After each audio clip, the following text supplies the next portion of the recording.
President President-elect Donald Trump says ExxonMobil's chairman and CEO will be his Secretary of State. Mr. Trump announced this morning that he will nominate Rex Tillerson as the country's next top diplomat.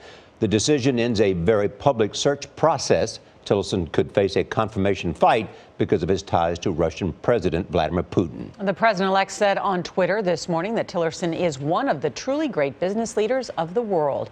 Mr. Trump has also decided that former Texas Governor Rick Perry will be his Secretary of Energy. Nancy Cordes is watching the transition for us. Nancy, good morning. Good morning. Tillerson has spent his entire career, more than 4 decades, at ExxonMobil. So he has vast experience doing business with foreign governments, including Russia. And that has already been met with some criticism from those inside and outside his party. At age 64, Rex Tillerson has headed the world's largest publicly traded oil company for nearly a decade.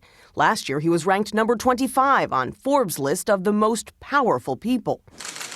Under Tillerson's leadership, ExxonMobil struck a deal with Russia in 2011 to begin drilling for oil in the Arctic. But the project was halted 3 years later by Western sanctions after Russia invaded Crimea. I'm going to comply with the sanctions. There's not any conversation otherwise about that. Tillerson said earlier this year that his relationships with foreign governments, including Russia's, are strictly business. But I'm not here to represent the United States government's interest. I'm not here to defend it, nor am I here to criticize it. That's not what I do. I'm a businessman.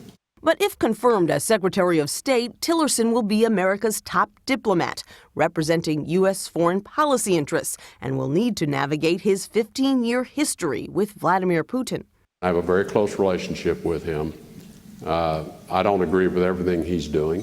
Putin awarded Tillerson a Russian Order of Friendship in 2013. That same year, Tillerson spoke to Charlie Rose about how he handles international negotiations. You have to look the head of state of that country eyeball to eyeball and say to them, I'm going to make this commitment. Now I'm counting on you to meet your commitments. For Secretary of Energy, Mr. Trump has settled on former Texas Governor Rick Perry.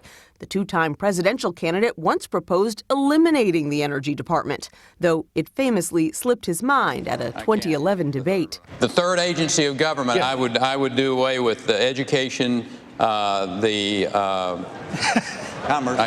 commerce, and let's see, I can't. The third one I can't. Sorry. Oops.